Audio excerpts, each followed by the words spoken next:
So Ed Orgeron goes 10-25 at Ole Miss, and you can understand why, with colorful stories coming out in newspapers and Bruce Feldman's book Meat Market about him.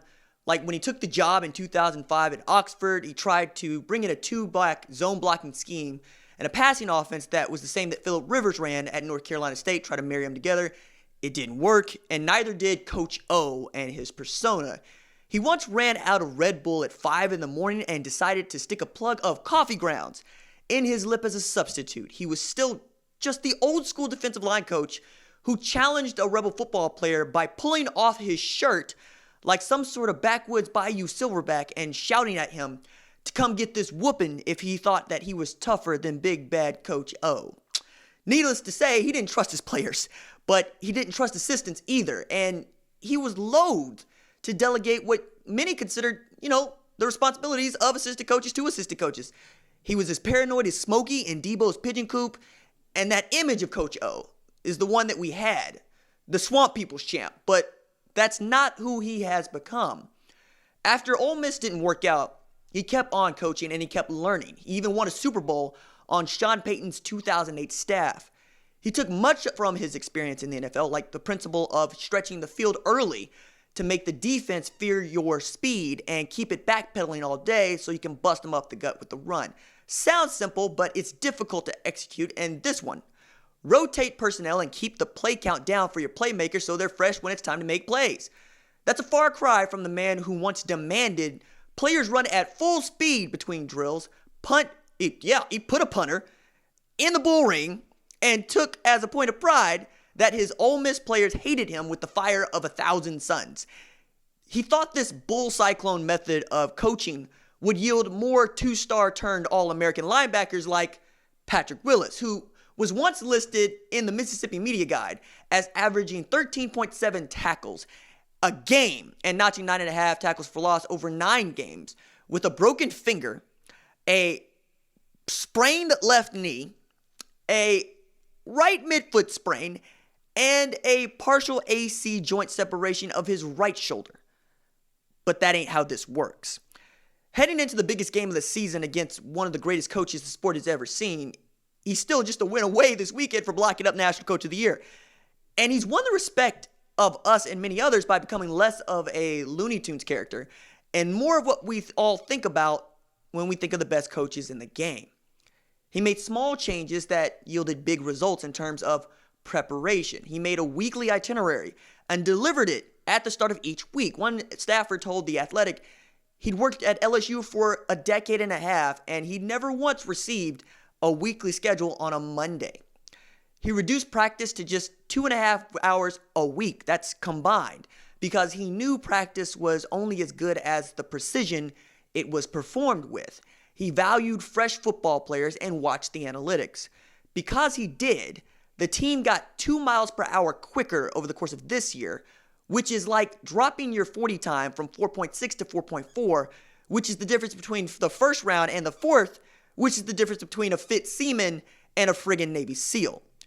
He changed how receivers caught passes by paying attention to the science that says receivers might catch a ball better because of the angle of where their eyes see the ball can be different, and the difference between taking a 3-yard slant to the house and juggling it into a pick six going the other way.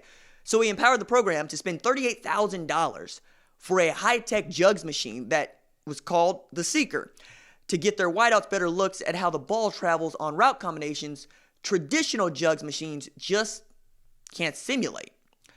Now, personnel-wise, he fired offensive coordinator Matt Canada, and he gave Steve Ensminger a second chance to be the play caller and offensive coordinator at LSU, and then he brought in the invention of the forward pass to game day with the addition of assistant Joe Brady, who's getting all the accolades. He also fixed his special teams with former Saints assistant Greg McMahon and ran his program like W did the Bush administration. He admitted up front he ain't the smartest person in the room, but he always had that person in the room with him, and he overhauled a program with a proud past into one at the forefront of future football. But that came later. First, he had to survive at LSU. When he got the job, most people who know the devil is a lie would tell you they didn't expect Coach O to make it past year one, myself included. After all, you can't lose to Troy and expect LSU fans to buy you a plot in St. Louis Cemetery No. 1 next to Madame Laveau. That ain't how this works. You can expect them to cuss your name like they were just force-fed a mouthful of pure cinnamon and cayenne pepper. But if you beat Miami like a bust-down Buster Brown, and you get a win against Auburn at Jordan-Hare, win 10 games that season, and finish the season with the program's first AP Top 10 ranking in 8 years, they might find a reason to get you a plate at Mother's and ask you to stay a while. Win tomorrow, Coach O, and you're going to need a shovel for your next meal.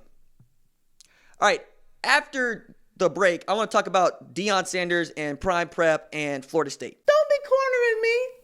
Hold up. Time. You got to help me with that corner shit. So thanks for listening to that, and I want you to sign up for the newsletter for which I am giving away, wait for it, this bad boy right here. Now, that is an OU lamp, or as one Bama commenter said in the comments, a Hertz lamp.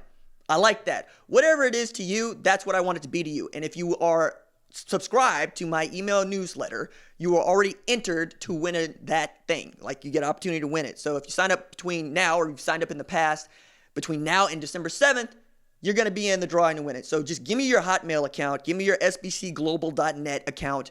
Give me your dead AOL account. I don't care. I just want to see the number go up. That's what I'm in this for, right? So do it. Sign up. Hook a brother up, and I'll send you written versions of the monologue, among other things, and you'll get a free gift that, if you're a football person, you'll probably enjoy.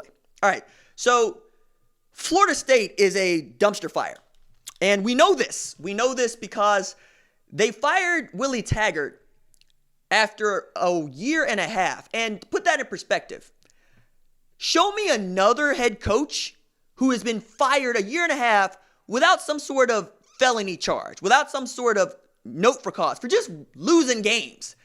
And then we get into race, and I'm not going to go so far, but I am going to say, show me any other coach that would have been fired. They're not going to fire Scott Frost, and he sucks. Like, the record sucks. But you look around, Chip Kelly, UCLA, he ain't going to get fired, and they suck. I mean, we can continue to do this. We can look around at other coaches who are in their second years who ain't doing very well, or coaches that might need to be fired yesterday who still have this thing. But Neil Gaiman taught me this very early on. There are 3 things that get you jobs, and you only need 2 of them. Be on time, have people like you, be good at your job. If you got 2 of the 3, you get to keep your job. People like you, you're good at your job, you can be late. If you're on time and good at your job, it doesn't matter that nobody likes you. But if you only have 1 of the 3, prepare to get fired, right? And Willie Taggart wasn't winning football games, so he wasn't good at his job. Right? He arrived on time, which is fine. And then ain't nobody like him. But particularly, I don't think nobody liked him at Florida State because he was hired under the guise of being the first black head coach at Florida State.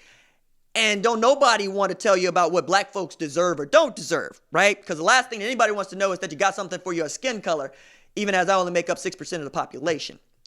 And I say all that to say this.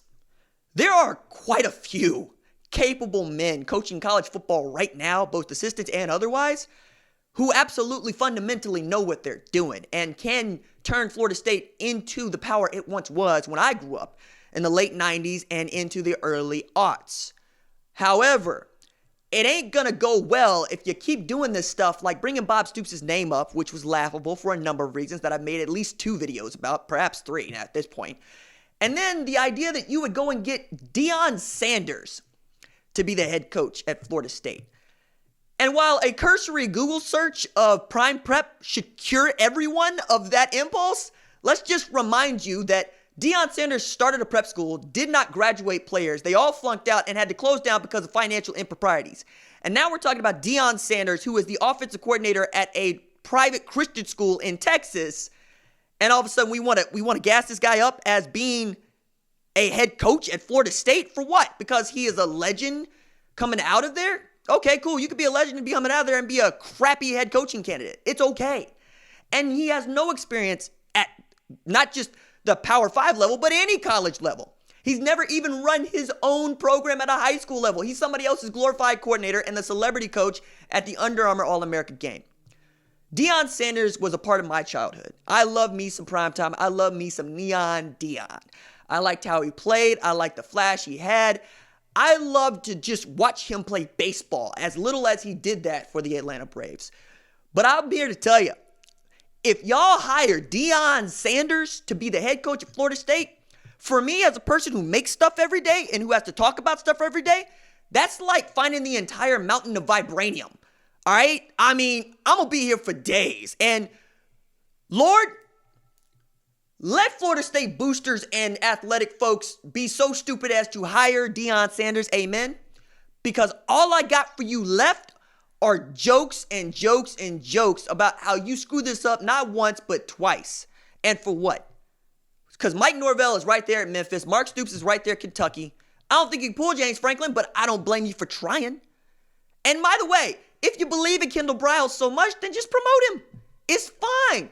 Assistants being promoted to head coaching roles at the institution they were just at has a tremendous track record, especially here lately. Take a look at Lincoln Riley at Oklahoma. Take a look at Ryan Day at Ohio State. And we can go on and on here, but I don't need to because I've already said too much about a celebrity talking head who looks down at a play card and tells his kid what he's got to do at quarterback at a private school that would come up to Oklahoma and get run. Shout out to Bixby. They would beat this team by 120. All right, that is it for me. That was